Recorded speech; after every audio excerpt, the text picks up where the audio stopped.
It is not uncommon for athletes contractually obliged to address the media to sound like disciplined hostages being paraded by their captor's name, rank, serial number, monosyllables, grunts. When Wade Van Niekerk attended his press conference after winning the 400 meters on Tuesday night, he sounded more like a hostage with Stockholm Syndrome. "How does it feel to be the most well-known person in track and field?" an American journalist asked.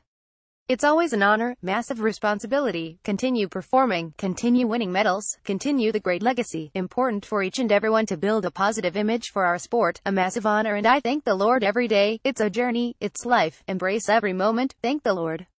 Nothing has epitomized the sense of desperation that lies close to the surface of the World Athletics Championships so much as the ludicrous attempt, not only by the press but also by officialdom, to anoint Van Niekerk as the new Usain Bolt. Perhaps nothing quite so mad has been seen since Australian cricket spent about half a century trying to unearth the next Don Bradman. There was no next Bradman and there is no next Bolt, whose combination of freakish physique, focused determination and PR genius has been matched only by Muhammad Ali. Van Niekerk is a lovely mover, a seemingly honorable and sweet young man and someone whose physical and mental vulnerability is being tested beyond reasonable endurance, as if he were a real hostage.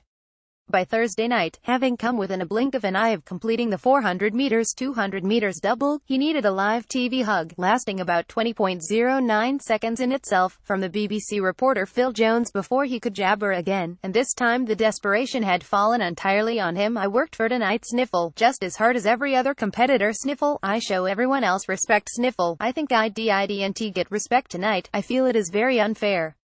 Then he thanked God and walked sadly away. In due course, he may thank God for the defeat. It may do something to deflect unrealistic expectations and allow him to chart his own course without having to do Sebastian Coe's job and save this benighted sport from its own outrageousness. Football's corruption, like the Great Wall of China, can be seen from space.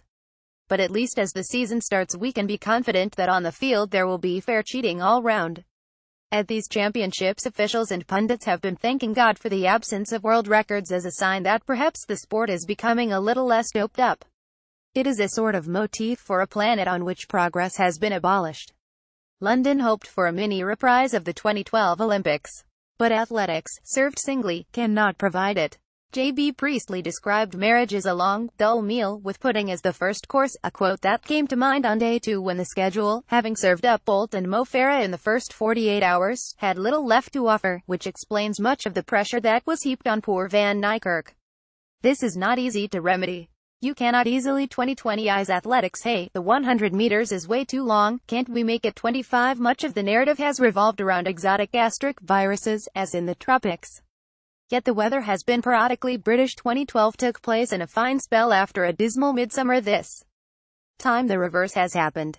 I have had wetter sporting experiences than Wednesday night in the Stadium Pontypool Rugby, Folkestone races, where you could get drenched at the back of the stands. I have been colder Nottingham Forest. But it is hard to remember wet and cold combining quite so malevolently, at least not in August. The crowd trudged through the beckoning lights of the shopping center, past a joint called Potbelly and a branch of Fatface, getting damp even under the roof, out onto a route that was like the steeplechase course in reverse, one long water splash with the occasional island. If there was an Olympic-style party scene round that windswept and dystopian open space known as the park, then I never found it. This week's story of my life, but colleagues assured me they never found it either. Nonetheless, the turnout has been very good, if not quite a sellout. £155 Sunday night tickets were still gettable through the official website on Friday. This should ensure the event is not a financial disaster, as will the price of the wretched stadium food. Not very hot dog, not very hot bovril, £8.50. I first realized that Londoners were now willing to put up with, and turn up to, absolutely anything at Will and Kate's wedding in 2011. It became obvious, talking to the crowds on the streets, that this was not a massive outpouring of support for royalty. It was an expression of an urgent need, by people who experience life through screens, to be part of something, no matter what. They would have been just as happy to watch the monarchy overthrown. This was followed, most obviously, by the mass suspension of disbelief that constituted the Olympics, as well as the vast numbers who stood all day to watch several seconds of the Tour de France in 2014 and the huge crowds that support American football's increasingly frequent invasions of the capital. The public manifestations of Corbyn mania may fit the same template. The BBC coverage of the week started at peak hysteria. We've got the rights to something, how special is that, but seems to have become more measured. The commentariat have still been at pains to praise the knowledgeable crow, and indeed the spectators do seem to have grasped the essentials, that the medals are normally won by those who travel the fastest, jump the highest or throw the furthest, and any variation on that usually comes to light only after they have all gone home.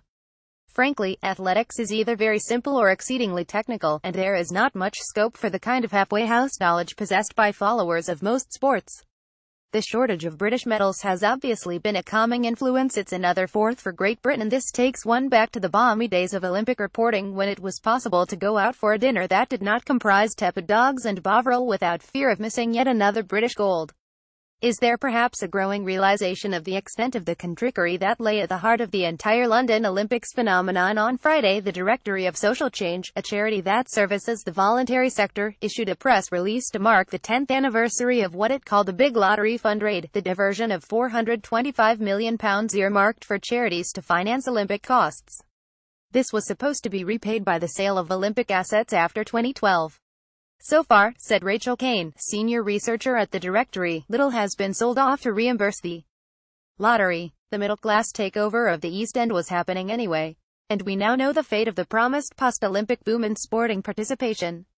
The age of Blair and Cameron, the PRPMs, is over, and the country is notionally governed by a woman who has some trouble grasping public relations at all. One advantage of this may be the end of an era when Britain treasured gold medals for their own sake, and funded elite sport and stadiums at the expense of necessary facilities. Every time I have looked at a medal ceremony this week, the honors were being handed out by a member of the IAAF Council. Lord Coe and his number 2, Sergei Bubka aside, they tended to look exceedingly well. No stadium grub for them. Perhaps they worry about their deeply troubled sport, perhaps not too much. Over the weekend we can all sit back and say a final farewell to Bolt and Farah.